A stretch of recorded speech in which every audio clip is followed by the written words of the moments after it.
In this episode of Nightmare Echoes, Eleazar and Margo cover the 2017 Christopher Landon film Happy Death Day. This movie is really funny, and like most films we cover, it is better if you see it for yourself before we spoil the whole thing. And we do spoil the ending pretty much at the beginning of this episode. Also, I want to say that next week, Jesse is returning, and we're going to speak about two classic 70s horrors, John Carpenter's Halloween and Dario Argento's Suspiria. We do release episodes every Monday, so if you don't want to miss one, please subscribe. We do have something special lined up for April 1st. I don't want to say any more here, but I hope you come back for that one because it should be a lot of fun.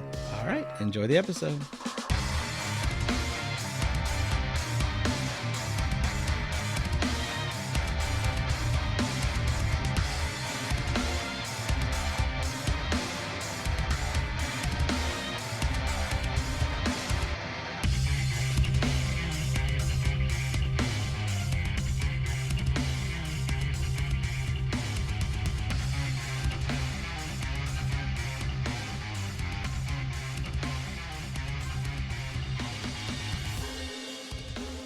Hello, everybody, and welcome to the Nightmare Echoes podcast. I'm your host, Eleazar, and again, joined by co-host Margo. Margo, how's it going? Good. Hello. All right. Today we're covering Happy Death Day 2017. It's starring Jessica Roth as Tree, Israel Broussard as Carter. The movie had a budget of only $4.8 million, but made $125.5 million in the box office. So it did pretty good for itself. If I was going to do a little spoiler-free review for people beforehand, if they haven't seen the movie, I would say that it is Groundhog Day as a slasher, and then I wouldn't want to say anything else so that you could go watch it, because if you haven't seen it, it's a really good movie. It's really hilarious. I showed my own father and he thought it was funny, and he doesn't like horror movies very much. Yeah. So it got Margo's chicken seal of approval.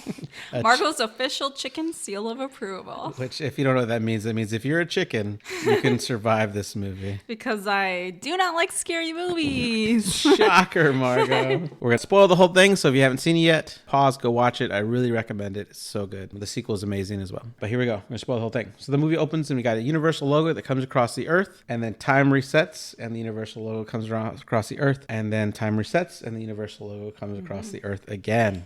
Gives you a hint that this is a time... Sure. What is it? Groundhog Day. What It's do you Groundhog call that? Day.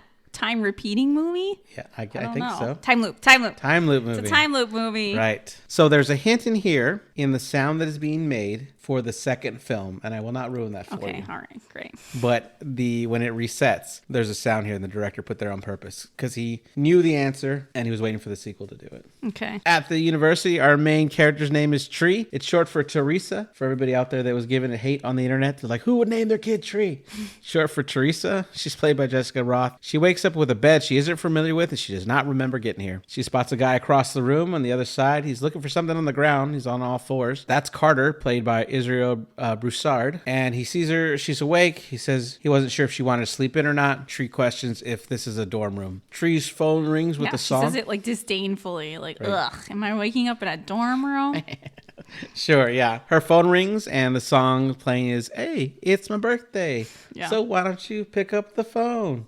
I was going to say that she doesn't want people knowing it's her birthday. Okay, so then why, you'll find out later, why does she have her ringtone play? It's your birthday, but whatever. Yeah, I mean, it's her roommate changed it, right? No. It wasn't her roommate changed it? No. I thought it said her roommate changed it. She did? No, I don't think so. Okay. Did they? I thought she said her roommate changed her ringtone for her. Oh, okay. Then never mind. I completely missed that. Okay, I don't know. What do you think it was? I thought the whole movie that she just had her ringtone to be "It's my birthday," whatever the song is. So I was like, why are you announcing it if you don't want people knowing that it's your birthday? I think her roommate did it to her as a break. Oh, whoops. I missed that. But we see on the screen that it's her father, or it might say dad, and she just rejects the phone call. She asks for where her clothes are. Carter says, I wasn't sure if you would remember me. Because you were pretty wasted last night. She just ignores him, asks for Tylenol. Carter starts to look for it. He gives her the bottle and he tells her name is Carter. She says not a word of this to anyone. Got it. Mm-hmm. Carter's roommate, Ryan, walks in, knocking, yelling, dude, did you hit that fine vagina or what? Mm-hmm. Which I think is weird that he left the A off. He says, no, it's rhymes. Fine vagina. Fine. Oh, thank you for explaining that.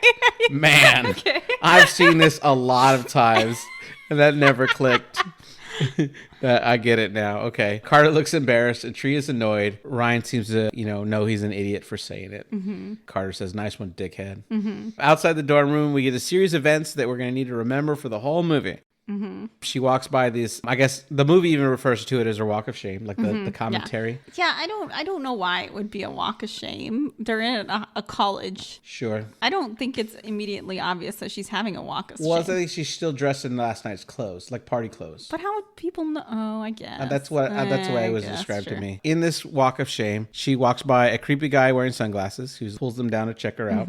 We see a student who has a petition to stop global warming. There's a couple kissing in the grass when the sprinklers come on. A red Jeep alarm sounds in the distance, and then 6 boys, maybe 7, are getting hazed. They apparently been standing there for 26 hours, and one of the boys falls over and passes out. I think they're seeing 99 bottles of beer on the wall. Yeah. So, I don't know, to give it flavor, that same flavor. And then she runs into a guy named Tim who asks why she hasn't returned any calls. She's like, yeah, I've been busy. Apparently they only had one date. And the guy that plays Tim is Caleb Spilliards. He's normally a stuntman. He's been in Blue Beetle, Guardians of the Galaxy Volume 3, and Spider-Man No Way Home, which I thought was pretty cool. Yeah, he's pretty big. He's a big guy. Yeah, that makes sense. He's normally a stunt guy. And we find out that Tim took her to Subway. She's like, who takes their date to Subway? He's like, and it's not like you got a foot long. Which, according to the commentary, the director, Christopher Landon, says that was the actress that played Trees. She ad-libbed it. She ad-libbed the line, so he wanted to give her credit for it. We get to her sorority house, which is Kappa Pi Lambda. The sorority sister, Emily, is outside waving all happily, and she just ignores her. Tree tries to sneak in, and then we meet Danielle. She calls her out like, I don't know. She calls her some insult. I don't know, but basically she's saying like you dirty dog. You slept with somebody last night. She's like, who are you with? And when she says nobody, she says, well, I hope nobody used a condom because somebody looks like a whore. Yeah. Like something like that. As Tree's leaving, Danielle reminds Tree that they have a house meeting at lunch. In her room, we meet her roommate, Lori. Lori lets her know that she danced on a table, started 2 fights, vomited, and made out with Nick, who's Danielle's boyfriend.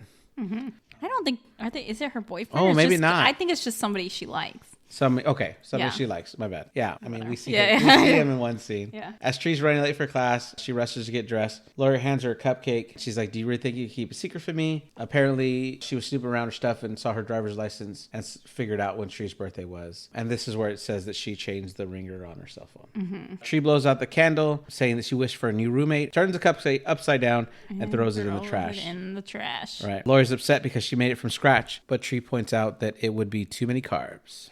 In this scene, they do a close-up of her, like a pile of mail or something.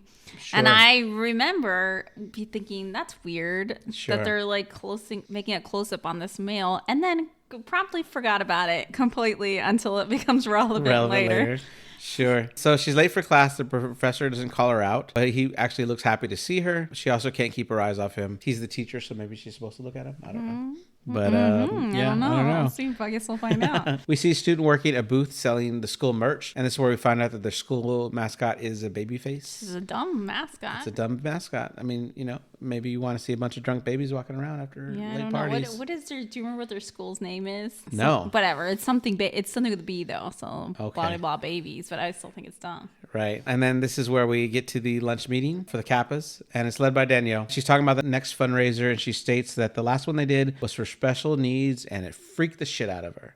So she doesn't want to do that anymore. Just then, sorority sister Becky walks up with her lunch, a sandwich, a salad, peaches, and chocolate milk, to which Daniel asks Tree for help in calling out what's wrong with the meal, and apparently it's because she has the chocolate milk, and they call it a cat lady buffet. As Becky gets up to run away, Carter approaches. Well, she says that, she skipped breakfast, so that's why she's eating so much. And they're like, what's breakfast? In other words, like, you shouldn't eat breakfast. We're all Kappas. We don't eat breakfast, right? Yeah, exactly. Okay. Yeah, basically. Becky gets up to run away, upset. She runs into Carter. The chocolate milk spills all over Tree. And then he's there to give her bracelet back, but she just seems annoyed. She doesn't even very nice. He hunted her down to give her bracelet back. Super nice. And she's super annoyed. Yeah. She just gives him like a death stare. Like, why are you still talking to me? And then we see Tree walk into the hospital. She gets another call from her dad, which she does not take. When she's approaching the elevator, she sees Lori, who's in scrubs. Her roommate, yeah. Yeah. Tree thought Lori only worked nights, but she tells her she's working a double for Jen, who was out with the flu. Then Lori follows up with a snide. I guess I don't need to ask what you are doing here. Tree gets in the elevator. But she does tell Tree, I know it's none of my business, but I think something like this is bound to have some pretty serious consequences. Tree says, you're right. It's none of your business. Yeah. Upstairs, we see Tree pass by a security officer post outside of a room, but the officer isn't there, I think. Or maybe he is. No, he's sitting outside. He's sitting in the chair. Yeah. Okay. But we focus on it long enough to know that this is going to be important later. Then Tree sneaks into the office of her professor, Gregory, who says he has way too much to do today. He's too busy to do this. She ignores him, grabs him, and starts kissing him right away. As they get into it, Tree kicks a chair perfectly under the door handle so that it's stuck and it won't open.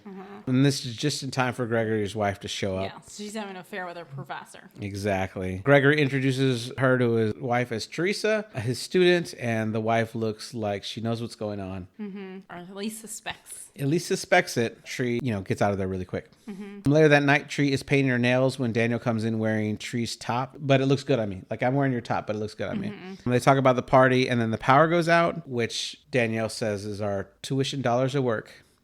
And then when the power comes back on, Daniel tells Tree not to be late or all the cute Sigma boys will be taken for the party. Yeah. On the way, Tree is walking to the party. She checks the voicemail from her father, who is complaining that he waited at the restaurant for over an hour. Tree passes some students sporting some school pride as they're all dressed in that baby face mask. One guy has the mask on top of his head. He's not actually wearing it. Then one student turns around and just stares at her as she walks down a set of stairs. But Tree doesn't notice. As Tree arrives, there's a badly lit tunnel with construction cones around it, and the center of the tunnel is a music box, and the music box is playing Happy Birthday to You. She bends down to see it, hears a twig snap, and she sees a babyface dressed student. Says, why don't you try this with the girls of Delta Gamma? They're into cosplay. She threatens to call the cops, and that scares him off. But then when she gets to the other side, he's on the other side waiting for her. Killer grabs her by the hair and stabs her on the top of the head. Although the other thing is the music box starts playing again. So I'm like, I was just picturing that. She starts running. The killer runs back out, races over, winds up the music box again, and then runs back.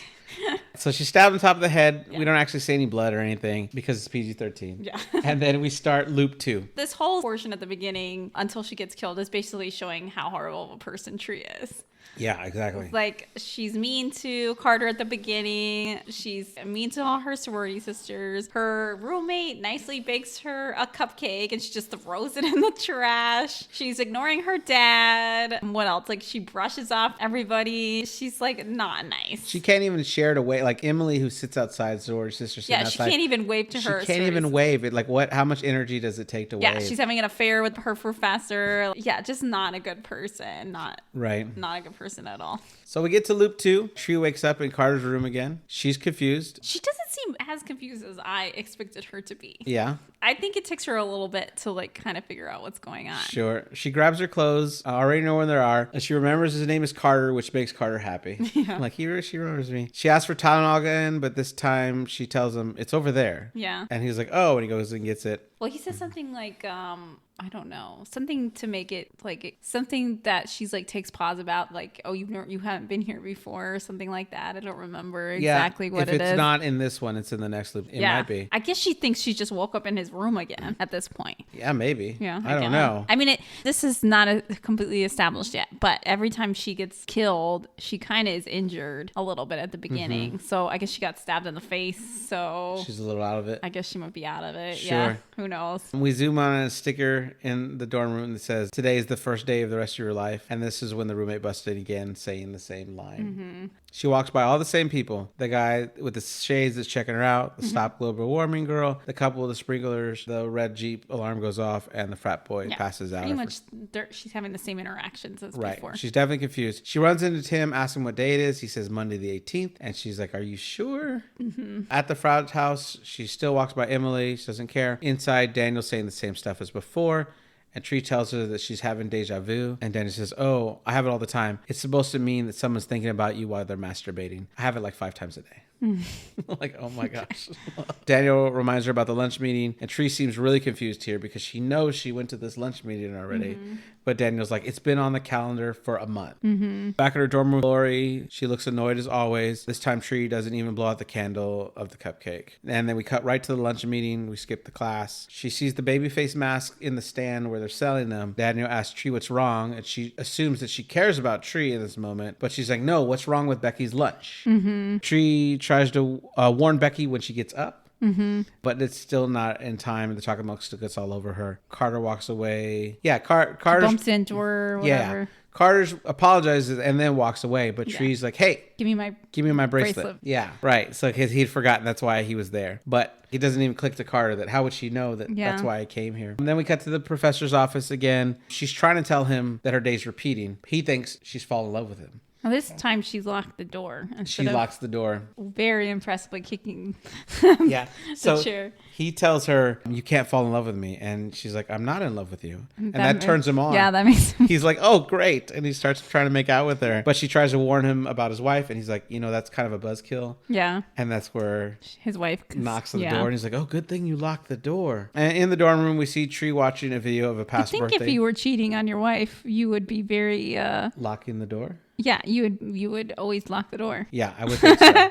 As soon as the woman who you're cheating with walks in, you think you'd lock the door. Yeah, I mean, if anything else, even if he doesn't think his wife's going to be there, you don't want somebody else walking in. You wouldn't want your coworkers walking in to find out. Yeah, but I guess he didn't think anything was going to happen. But yeah, I don't know. Maybe think he's too powerful. I don't know. Who knows? In her dorm room, Tree is watching a video of her and her mom at a past birthday. Then this time Danielle comes in and asks what time Tree's going to the party. Tree seems too distracted. So Danielle acts special. I don't want to use the R word. She's like, "What time are you going to the party?" Oh, yeah. She's like making fun of it.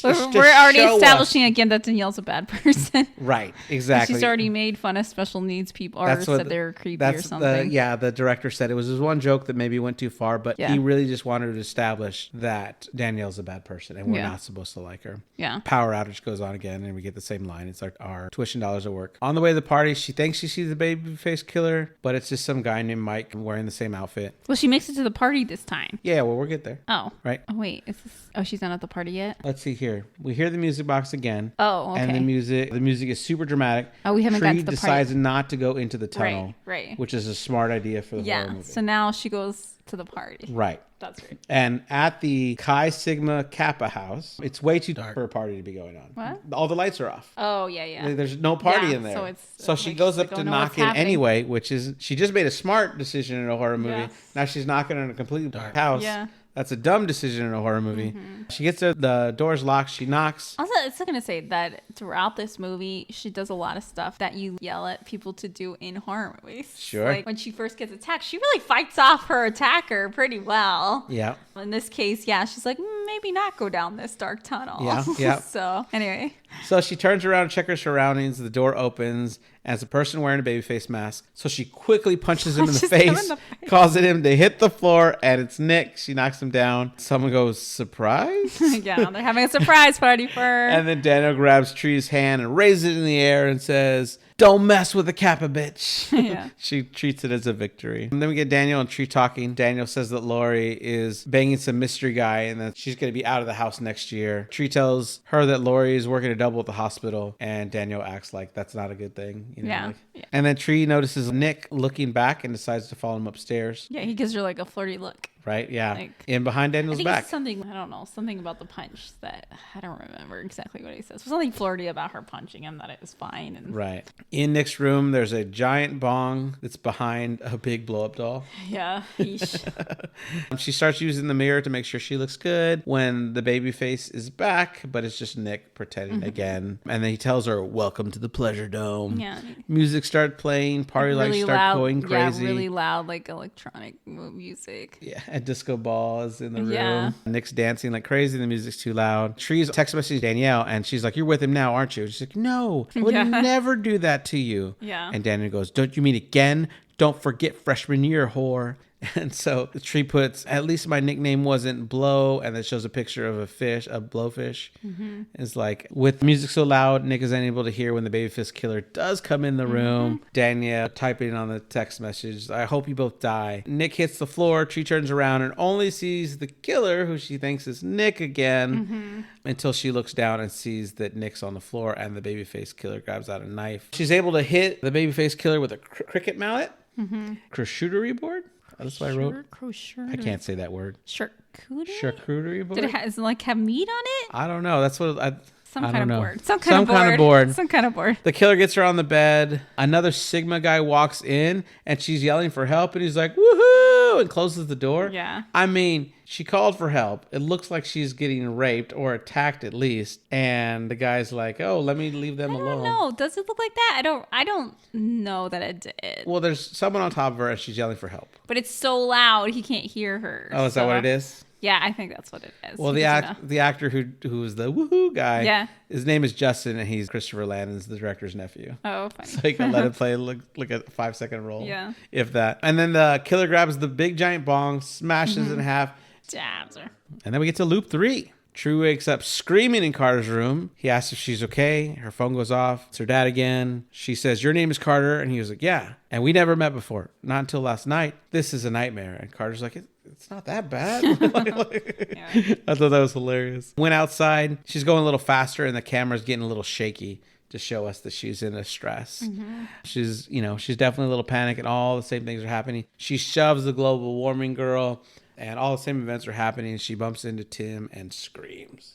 He came out of nowhere a little bit. In her dorm room, Lori can tell that she's panicked. She tells Lori, I feel like I'm losing my mind. She tells her that she's repeating days. Lori is struggling to listen. Tree tells her that she knows about the cupcake and the surprise party.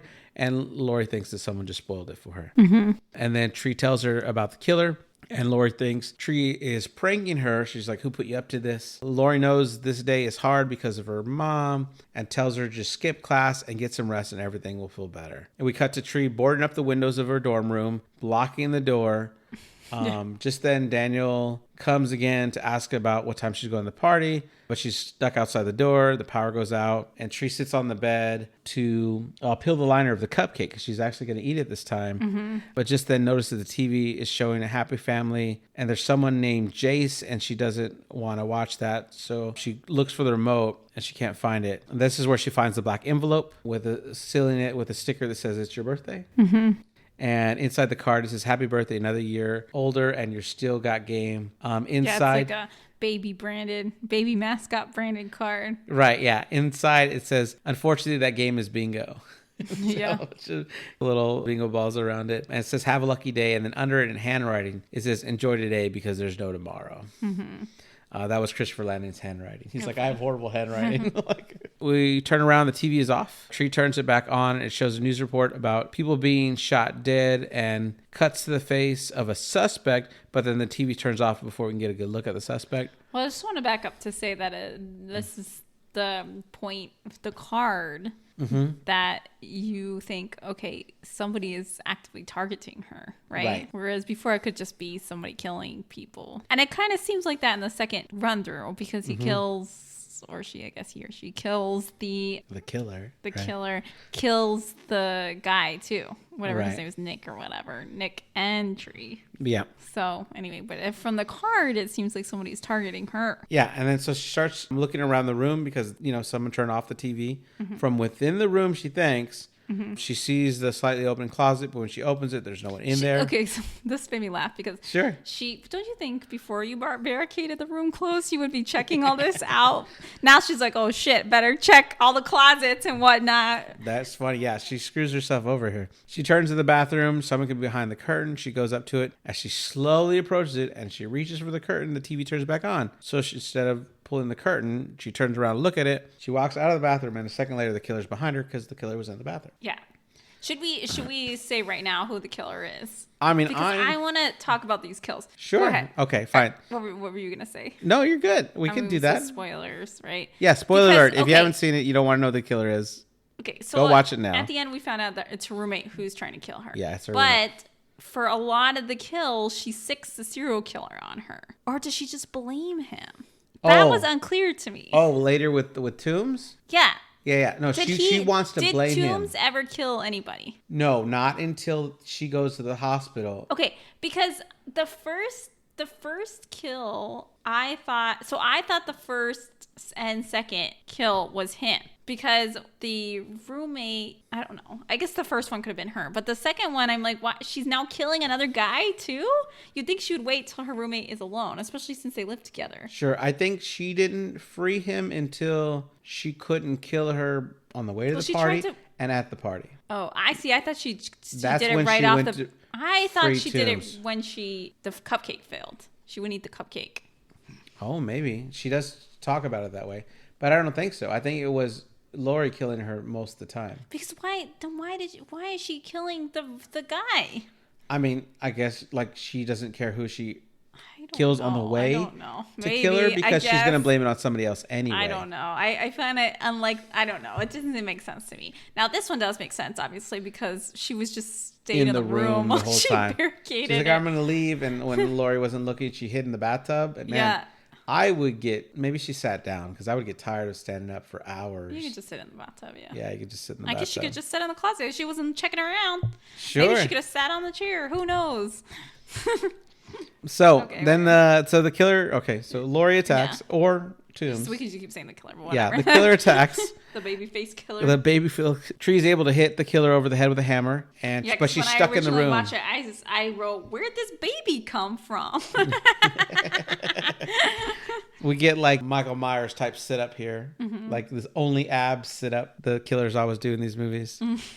She's trying to run outside, but she's blocked in. We see the knife. This is the only time we see blood. The knife. We see the knife going through the other side of the door with blood on it. Yeah. But that knife had to be massive for it to go through her head With a lot of force. all the way through. Yeah, I guess, what's her maid's name? Lori? I Lori. guess she's doing like arm workouts every single day. all the time. Well, she's lifting patients probably. Okay, know? yeah, sure. She's not doing a team lift. Yeah, they have machines to help her. Yeah. All right, loop 4. We have to do a whole E about not doing that. I'm just saying, you're not supposed to just lift people. All right, we made it to loop 4. Tree wakes up screaming back in Carter's room. What do you think the roommate does at the hospital? She's got to be like a patient care tech, right? Maybe because unless Or she's like a phlebotomist. she's not old enough to already She be a doesn't nurse. have a degree yet. Yeah. Well, she could She'd be be an getting a LPN. degree in something else. She'd be an LPN. Yeah. You think a registered nurse would be living Oh, you're right. with like young college kids at Probably not. I a don't know. sorority house? I don't know. Yeah, I was just I wondering. hadn't thought about it. That's interesting. And okay.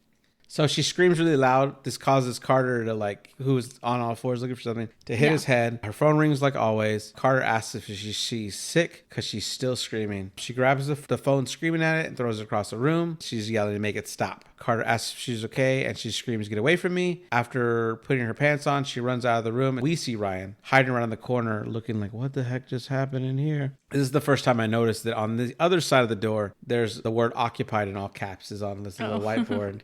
So, that's how Ryan knew not to come in last night. And then outside the same events, but smart. she's more panicked. Instead of the camera being shaky, it's blurry this time.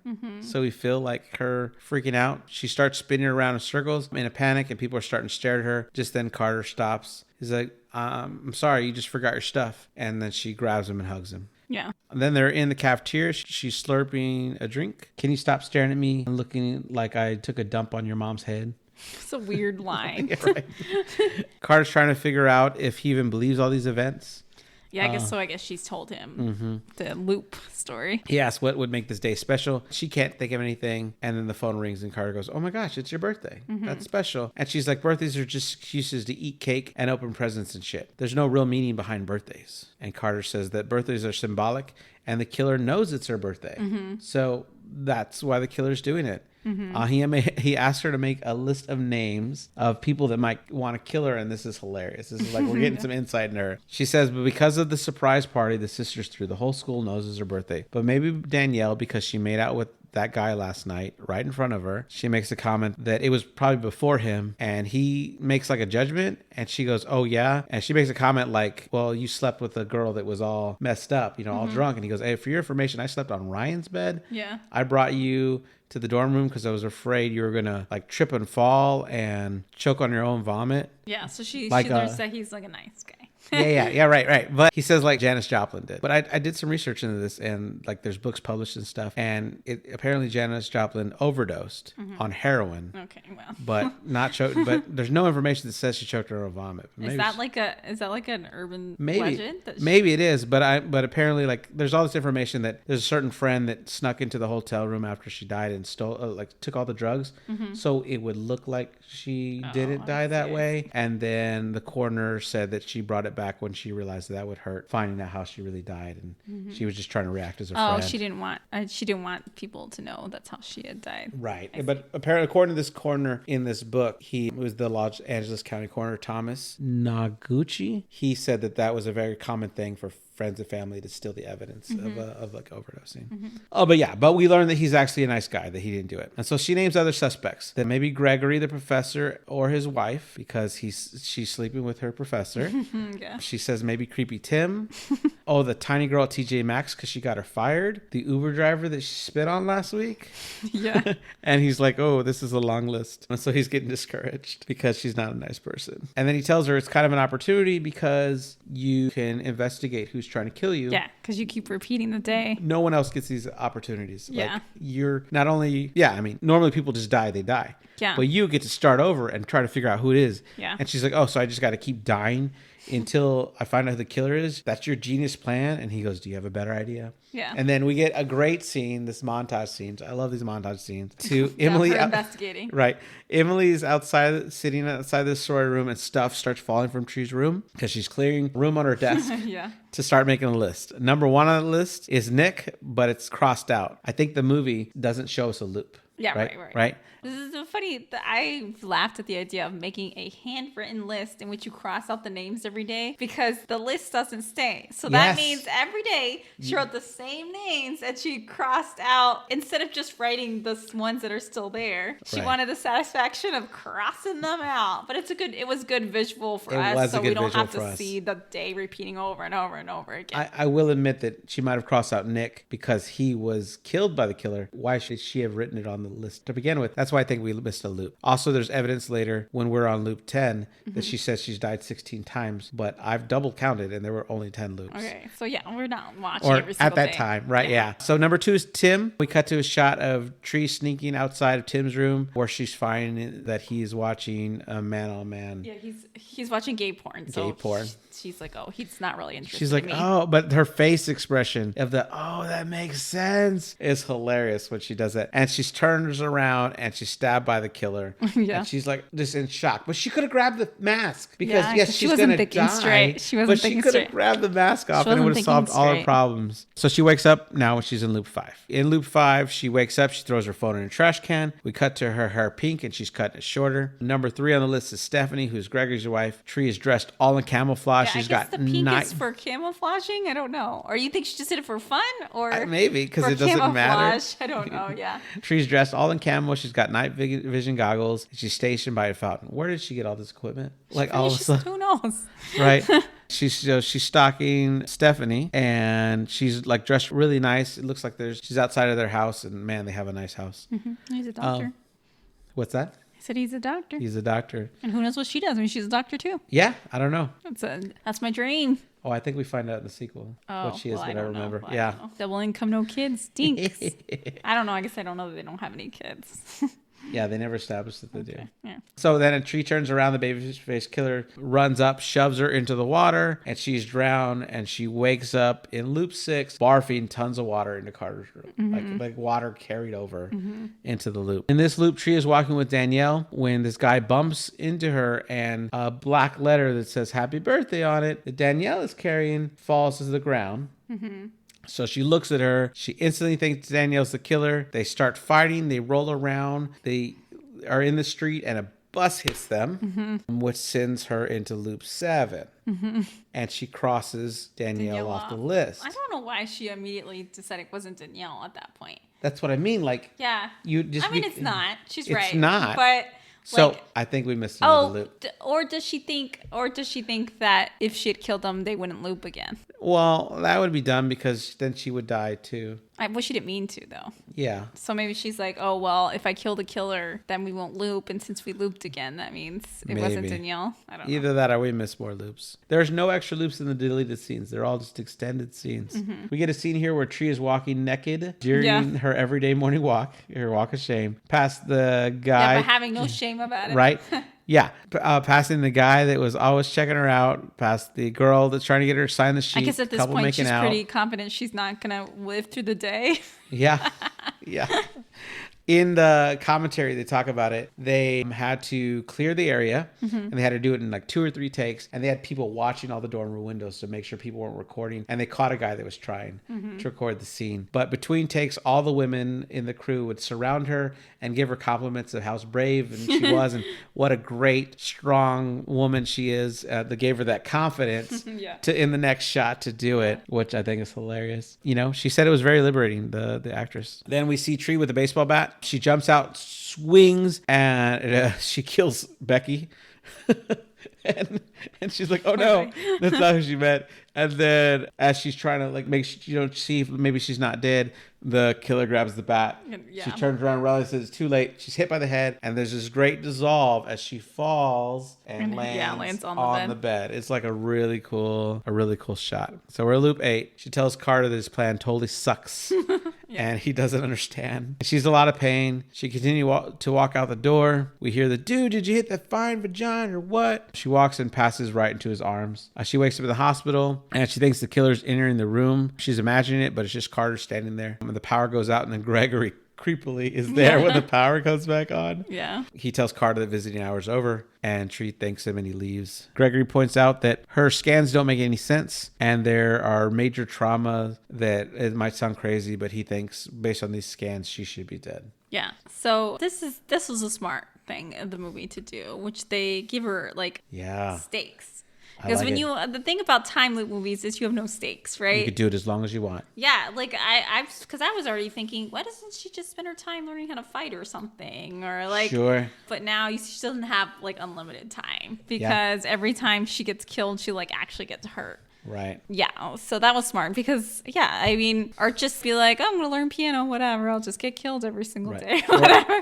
Yeah. Like in Groundhog Day, we might see 50 loops. Yeah. But according to the author or the director, they think he was stuck in there. Also, the author says he was stuck in there for 40 years. Which they did a study on how long it would take to learn all these skills if you were focusing on one skill at a time. The author of the book says it was something more like 10,000 years that he was stuck in this loop, which is insane. Yeah. I think, did you ever see that movie Palm Springs? Yes, I love that one. Yeah. I think too they were in, well, at least what's his name was in it for like years. A long time. Right. Although he didn't pick up any skills. I guess he was just being lazy all the time. Just true. Lazy living it. Yeah, that's funny. I can't remember her name either, but the actress, she got basically a physics degree. So in her time loops. Jessica Roth? Was it just what? No, which No, in Palm Springs. Oh, in Palm Springs. Oh, yes, I didn't look that one up. I'm sorry. Andy Samberg did it. But anyway, whatever. But this movie is setting the stakes that she can't just keep repeating the day over and over and over again. It's the smartest thing the script did to differentiate, to make it. Because now she has like motive to like really figure it out. She tries to leave MIA, but Gregory assures her that it's safe. Wait, I wrote that wrong. Against medical advice. AMA. Yeah. I said MIA. You're MIA, AMA, MIA, MIA. She tries to leave MIA. Nope. She tries to leave AMA. Oh my gosh. She tells Gregory to get her a soda, and during that time, she leaves. She sneaks past the nurse's station, and we see the security guard's chair that should have a guard in it, and this is where it's empty. This time it's empty. So I just want to point out that it's never pitch dark in a hospital, okay? What? The rooms are the lights are off, but the hallways, the lights are not off. IMC does it all the time. They're dim, but they're not off like that. Okay. Right. Even if we tried to turn the lights off, they're not all off. Yeah. So no, you can't do that. There's some areas it's like a safety issue. You can't do that. What if right. there's a code? Are you going to be running through a dark hospital? No. All right. So and also there's like a marble wall. Did you catch that? No, I missed it. What hospital is this? They have a marble wall? It was an abandoned hospital. And director and all the crew swear it was cursed. You could look, a lot of bad things happened there. That's funny. And it was interesting. Yeah. But it's funny that they thought it was haunted. But between this movie and the next one, they had destroyed the hospital, and so they had to recreate it on a stage to like reenact some of the stuff. The same hospital. Yeah. So Tree makes it to Gregory's office, and she's verbally saying keys, keys, keys, because they got some feedback that people were confused what she was looking for. So they like made her say it out loud. I didn't know what she was looking for. Yeah, I was like, why is she in there? Right. She sees a baby mask. We're supposed to think that means he's the killer, but everybody who's half campus pride has a baby mask. Yeah, it is weird that I don't know that. Why would he teaches on campus? I guess this is kind of weird, but yeah. And in the hallway, Gregory finds her, tries to calm her down, then the killer shows up behind him and kills him. So this is 100% the serial killer guy, right? Or no? At this point, yes. Okay. I think any kills in the hospital were the serial killer guy. Okay. I think Lori was trying to kill her on the way to the party, at the party, and in her own room. Okay. Any kills at the hospital, I think, is when... Well, I mean, there's parts where he's unmasked and trying to kill her, so that's obviously him in the hospital. But I think when she's made it this late at night, this is when Lori's like, all right, I'm going to need the killer to go kill her. Okay. Yeah. But yeah, okay. So Tree runs to the parking garage, which is like, your classic serial killer parking garage thing. This part of the movie reminded me of a movie called P2. Have I told you about it? It's like all in a parking garage. It's Christmas Eve. Rachel Nichols is playing a office worker who's just trying to get home to her family. And just kidding. And Wes Bentley is a security guard that's obsessed with her and locks her in and is trying to force her to have Christmas dinner with him. Oh, okay. It's creepy. The whole movie's in the parking garage. You have told me this. Okay. I like it a lot. Back to the movie. Tree is hiding behind some cars, trying to find Gregory's cars, but when she has to beep it, she knows the killer's going to hear it too, but she takes that risk. She gets to the car. Well, I think she had beeped it when she first got in, so she kind of knew where it was, sort of. Okay. Yeah, because she was like getting close to it, but she didn't know exactly which car it was. Yeah. She gets in, but the killer breaks the glass, but she's able to drive away. Okay. Though this is definitely the serial killer guy, right? Yes. Because I'm like, there's no effing way that little what's-her-name could punch through a car. But I know if you hold the key in a specific spot, you could like break the integrity of the glass or whatever, but no way. Sure. Or maybe if you had like a running head start. I don't know. I mean, they make those devices. They make devices that do that. Sure. I don't think. So I think as they're leaving, like as she drives away, she hits a car right away, which is funny because in the commentary they say that they were supposed to be really careful with that car because it was lent to them. Oh no! And he had the guy that was watching over it actually run an errand for him, so they crash it. Oh no! As soon as that happened, he's like, and then we had to pay for the fine later. Oh no! Or we had to pay to have it repaired, but he knew he would be able to pay for it to be repaired, but he needed it to happen. And the guy wouldn't let him. So it was like they did it on purpose. He did it on purpose, like a ask forgiveness later kind of thing. Oh, funny. All right. So then she drives away quickly and she's celebrating in the car, but then she's getting pulled over for speeding. He asks for ID, but she has a hospital gown. Yeah. She starts to say like, he's trying to kill me again. And he's like, again, which makes it sound weird. She's like, well, he was trying to kill me before, but now he's trying to kill me again. And she doesn't believe her story. He asks if... I don't know. I feel like you would think it was a domestic violence issue.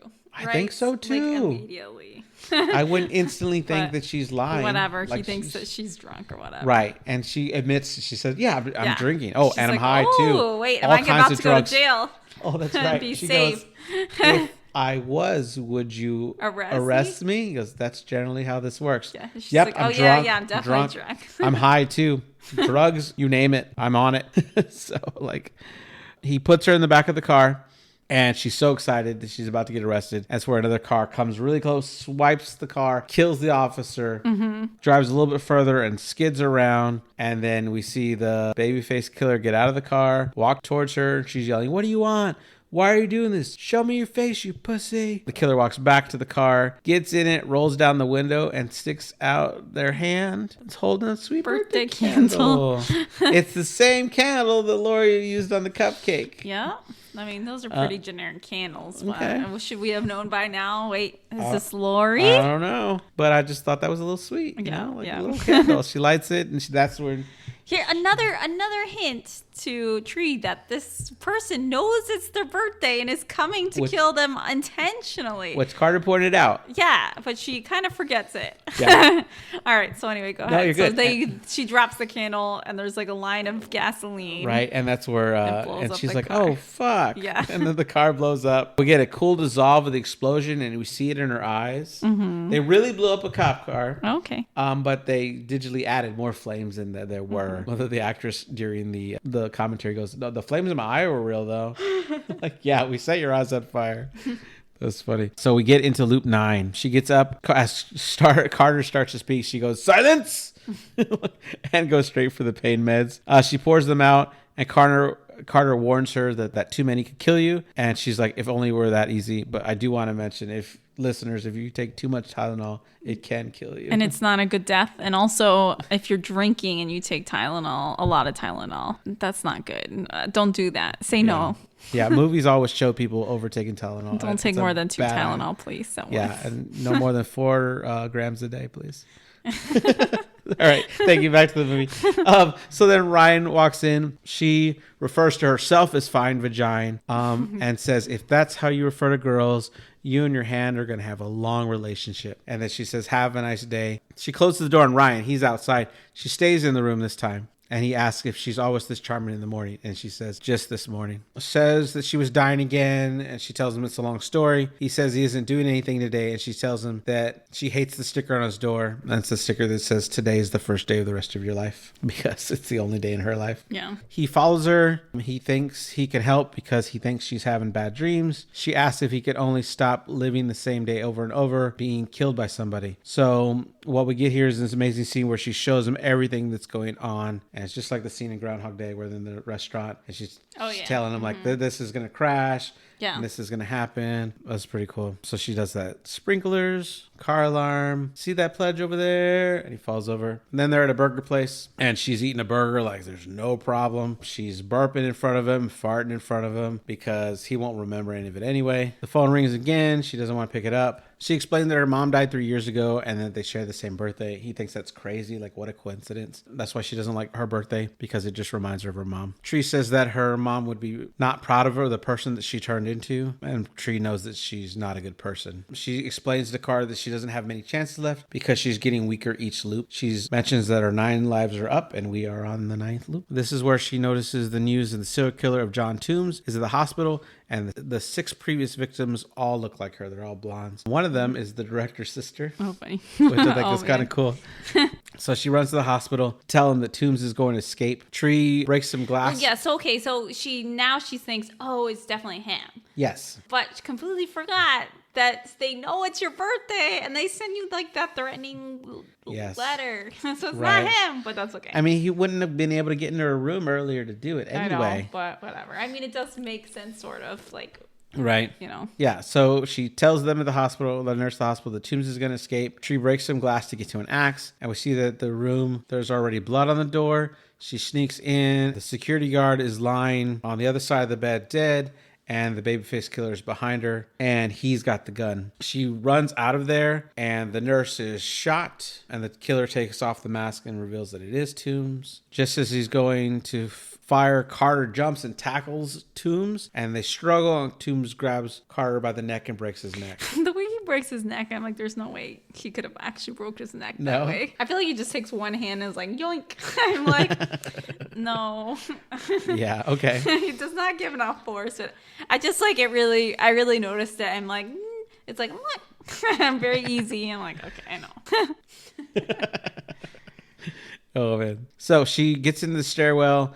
Tree's able to actually best him. She's about to kill him when she remembers that if she survives the night, then Carter's dead forever. So she climbs up to the top floor, puts a noose around her neck, and says, see you soon, asshole, and hangs herself. Yeah. I'm like, yikes, what a way to kill yourself. Oh, that's insane. It's the most graphic of them because you're seeing it that's happen. True. And wake up in loop 10. She cracks her neck when she's getting out of bed. Mm-hmm. She runs to hug Carter, saying she can't believe he tried to save her life. He thinks it's just because, you know, she was drunk last night. Yeah. Yeah. She's happy to report that she knows his name is Carter. She's smiling a lot, and this is giving Carter the warm fuzzies. Before leaving, she asks if she can borrow his pillow, and she says I'll see you at lunch, which confuses him because they didn't make lunch plans. As Ryan walks past with the normal complimentary line, she turns in, pins him against the door, and proceeds to spank him, saying, "Naughty, naughty boy," and then leaves out loud saying, "Fine vagina out." And then Ryan is so confused that Carter is just laughing. Outside, like normal, she takes goth onlooker guy's sunglasses from him. She happily signs the petition to stop global warming, and that encourages that girl. She's so happy. She warns the couple about the sprinklers about to go off, so they're able to get out of the thing, and she's like, "You're welcome." As the car alarm goes off, she starts running, puts the pillow down right in place for the frat boy to fall onto the pillow. She gives him a little kiss on the head, which I thought was so cute. It was cute. She calls out for Tim. She knows he's hiding there. She tells him to stop hiding who he is, that love is love, and then he needs to go out there and get himself a fine piece of man-ass. Apparently this scene motivated, or someone went to the director, like when they met him in real life, and said that after this movie, he saw it with their parents, and afterwards he let his parents know that he was gay. Okay. They were very accepting. Not the movie you would think would do it. Right? Yeah, I know. But it's interesting. All right, back at the frat house, she actually waves at Emily. Now, how hard was that tree? Yeah, she's being a good person in this run through.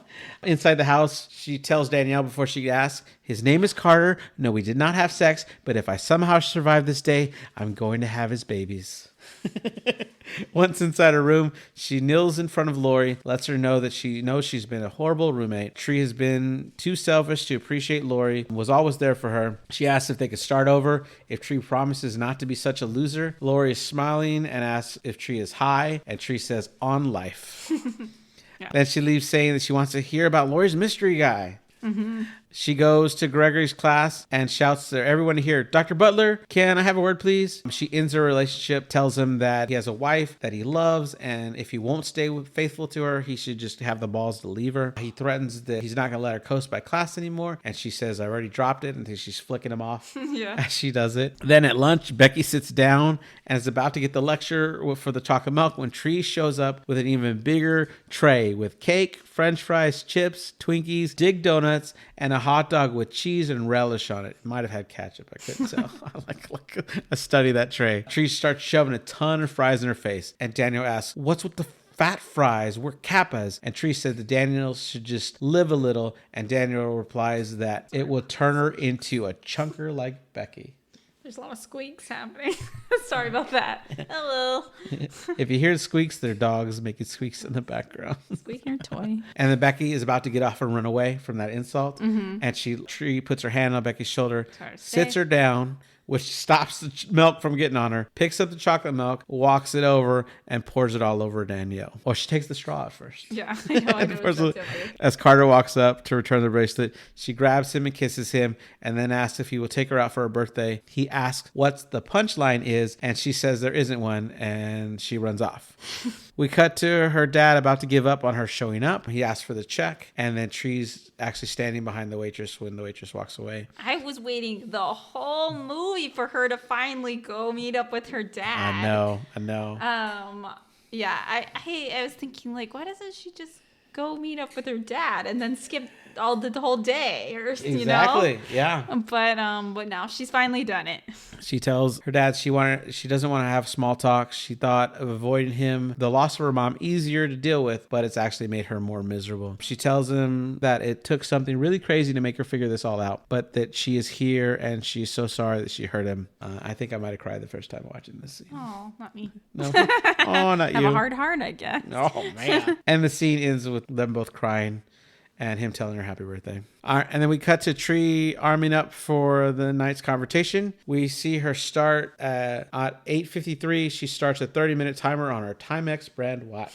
At the hospital, she puts a knife against the security guard's throat, instructs him to get up slowly. I don't know that this is the way to handle that. I don't understand. I don't think this was the best way. To me, why don't you just call the police and say, hey, the guy's loose, and then they'll show up and he's getting loose, Right, but whatever. Whatever. He tells Tree that this is a really bad idea, and she says so is dying for the 16th time. And this is where we've lost some loops because this is the 10th loop. After taking his gun, she tells the officer that Toombs is going to escape and to go get help. Inside the room, she tells Toombs that she knows he's not sleeping, and when he opens his eyes, he tells her the safety is on. In the struggle, he's able to pin her against the wall with a knife at her throat. Tree kicks Toombs in the balls, and he misses the knife, like it gets stuck in the door. He then slams her against the wall and then lifts her and throws her into the air against the other wall. I was like, dang, that's... Right?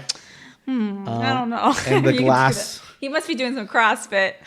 The glass from the emergency fire hose located there, shattering the glass. As he approaches, he promises to make it real quick for her, and then her watch starts beeping, and Toombs is confused why there's a smile on her face, and right then the lights go out. The blackout happens. Yeah, on time, every time. When the lights come back on, Toombs doesn't know where Tree is. She yells at him that the safety is now off, thanks for the tip, and puts 3 bullets in him. Back in the dorm room, she's with Carter, and she lights the candle for the cupcake. She peels it, holds it up to Carter. Carter asks what she's going to wish for, and Tree answers in one word, tomorrow, and blows it out. Now, we all know you don't tell someone what you're going to wish for or it won't come true. It's not going to come true anyway. Did you know that? So we cut to loop 11. Well, because she told him. I guess. We cut to loop 11. Yeah, so it has like a long period before we go to the next day. So Right. you think, oh, maybe it's the next, maybe it's she's done it. No. She starts to freak out, saying that it can't be happening, that she killed him. Carter thinks she's just having a bad dream. It's something that happens to him all the time when he drinks. We cut to Tree's room again. She's packing to run away. Lori tries to figure out what's wrong. What a great idea that you should have done a million loops ago. Lori lights the cupcake to cheer her up. Tree replies, thanks, but I already ate it last night. And that's when it dawns on her that she died in her sleep and that in every loop she never ate the cupcake. So Lori had to find another way. And since she works at the hospital, Toombs fell right into her lap. So it was Lori the whole time. It was, yeah. Which we ruined a long time ago. Well, yeah. Yeah, whatever. Yeah. Yeah. And that she knew that if he escaped, everyone would assume that he killed her. But it was always you. It was always Lori. Lori says she's crazy. Tree says prove it by taking a bite of the cupcake. Tree says that she'll take the cupcake to the police. And Lori slams her against the wall. Yeah. And then locks the door. Tree asks why. And like in every James Bond villain, we get the motive. Yeah. It's because Tree was sleeping with Gregory. The doctor. The doctor, right? Yeah. When Lori asks how Tree figured it out, Tree says because Lori has killed her before, and Lori says, well, then I guess I'm going to have to do it again. Yeah. As they fight, Lori pins Tree to the bed. Daniel knocks on the door. Lori covers her mouth so she can't respond. Lori's able to convince Daniel to go away, but during that time, Tree's able to grab the cupcake, shoves it in Lori's mouth, and says, eat it, bitch. Yeah. Then Tree jumps and grabs the chandelier and swings kicks her her out the window, and she lands right in front of Emily, who is screaming. Poor Emily, yeah. Yeah, poor Emily. Daniel knocks again, asking what they're doing, and she responds with, Lori ate my cupcake. Before falling over. We cut to Tree and Carter watching the news, where Daniel is claiming that she's always knew that Lori was weird. She never wore makeup. Oh, yeah. She never posted any cute selfies, and she actually owned a pair of Crocs. Mm-hmm. Right? And then she pauses to get after Emily in the background for crying. Who's being comforted by Becky. And then Danielle finishes saying that Lori's plot was lame, as a Kappa would never eat a cupcake. Yeah, I mean, she's so right, because she for a long time it didn't work. It's like too many carbs. Yeah. This time, Tree answers the phone. She tells her dad that she's okay and that she'll see him soon. Carter says that since her room is now a crime scene, would she like to stay at his place again? And she asks if that's an invitation, but she's smiling. He asks if He said he's going to sleep on his roommate's bed again. Oh, right. Yeah, right. I was like, I'm sleeping on Ryan's bed. He asks if she's sure she wants to wake up in a dorm room again. And she says only if it's your dorm room. Yeah, they're right. Yeah. That's where he jokes about that. And then Carter gives Tree her bracelet one more time. And then Carter mentions that her situation reminds her of the movie Groundhog Day. She's never seen it. And then she's like, Bill Murray, and she's like, who? You know, the Ghostbusters? Ghostbusters, hadn't seen she's that like, either. Nope, hadn't seen that either. That's just too funny. You grow up under a rock? Right. And at least you would know what Ghostbusters was. Then we cut to the next morning. Carter plays like it's the same thing. Like, yeah, he does a prank. Okay. Yeah, it's now, a little rude. At this point, I would have not liked... You know how I feel about pranks. Yeah, pranks are bad. I don't like pranks. Yeah. This would be a deal breaker for me. I'd be like, never mind. Never mind. I don't like this prank. But she's fine with it. She is. She's like, oh my God, you're such a jerk. It's like I mean, it's really a prank on the audience, too. Yeah. To make us think it didn't work. Yeah. But it's and he's changed her ringtone, so it was "Happy Birthday" again. Too. Right. Ryan enters, or he called her so it would ring or whatever. Yeah. Then Ryan enters and she's disappointed that she's back. Carter kicks him out, saying that he doesn't want to sleep in his car again. It smells like hot pockets and feet. And he begs to just let him grab clean underwear, but they don't let him grab clean underwear. No. And they cut to the sticker one last time. And then we have fun credits with like birthday cards and stuff. And we hear "Hi" by Sir Sly. The end. You liked it though? Yeah, I really liked this movie. I thought the lead actress was really, really good. She like really made it because she was like very unlikable, but you still like were rooting for her. Yeah, after so many loops, when you could tell she's becoming a good person, she recognizes she's not. She's bad. Yeah. Yeah, I was surprised about how much I liked this movie. Yeah, it was really, really good. That's too funny. I thought the soundtrack was pretty cool. I like it too. I looked up who did the score. It was Bear McCreary. Do you know who that is? Mm-mm. Whatever. He just does soundtracks. Well, he did the soundtrack to Battlestar Galactica. Okay.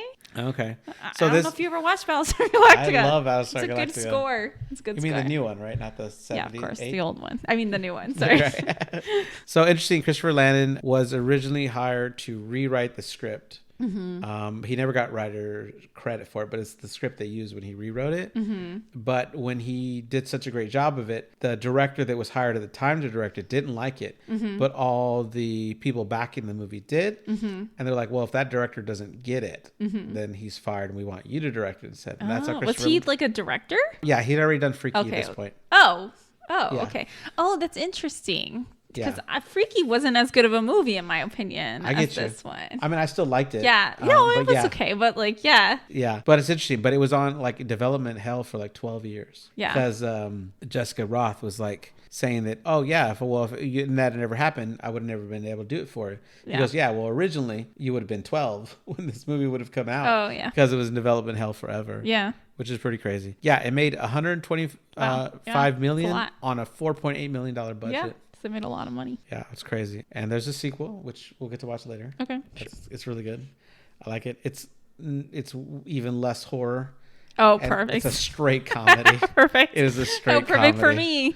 It's too funny. There's one thing that I want to mention. There's the first time she goes in the hospital room, she had broken the glass for the axe. Yeah. As she runs out, the actress slipped on the glass, and the director didn't know. He's like, cut, when she runs out. And one of the other production people heard something wrong. And when he went over there, the actress is lying on the floor and there's a pile of blood by her face. Oh, no. She had slipped on the glass and busted her lip. Oh, okay. And so she had bled so much it looked like she had died. Yeah. But she was okay other than busted lip. But because she didn't break anything, they weren't allowed to take a day off. Oh, no. Because she wasn't injured enough. Yeah. And so in the parking lot scene, if you really look, she has a busted lip. Oh, no. Like her lip is swollen on one side, which I only know because of the commentary. Yeah. Which is pretty crazy. The other thing is that someone sued over the mask saying that they created it. Okay. Like it's close, but there's like definite details, like the eyes are different, the teeth are different, but apparently they settled out of court, but it's just crazy. All right. Well, thanks for listening to Nightmare Echoes. I hope to see you next time. Bye. Bye.